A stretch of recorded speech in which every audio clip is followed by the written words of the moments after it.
انتوا مش عارفين شو عم بيصير بالعالم. انتوا قاعدين ببيوتكم لانه وعم تروحوا ترقصوا وترجعوا تجوا، تروحوا على مطعم تاكلوا وترجعوا تجوا، بس انتوا مش عايشين ببيوت الناس. بيوت الناس بلبنان اكثر من الثلث تدمر من ورا هيدا. ياما شباب صار في عندها وسواس قهري، صار في عندها تدمير نفسي، صار في عندها توحد، صار في عندها رفض الاخر من ورا هيدا.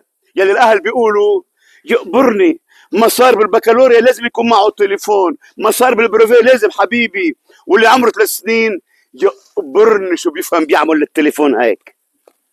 اللي بتنبسط امه عم بيعمل هيك بالتليفون، يعني هي ذكيه، اسم الله هي ابنها ذكيه كثير، او هي بنت. خلصنا خلصنا. هاجي هرطقات وانتوا سببها، انتوا الامات والبيات سببها. ما تعذروا حالكم، انتوا العلي، ما تعذروا حالكم. خذوا قرار. بيبكي ابنك، بيموت ابنك، بيطبخوا الحيط، بتدق مخه بالحيط. يا انت بتطلعوا رجال ولا ما حدا بيطلعوا رجال.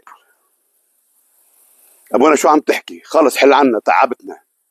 ما راح اسكت. كل ما في نبض بقلبي بدق، لساني بده يولع عليه. يا بفجر الدنيا يا الدنيا بتفجرني وبتسكتني، بس ما راح تقدر وانا واثق.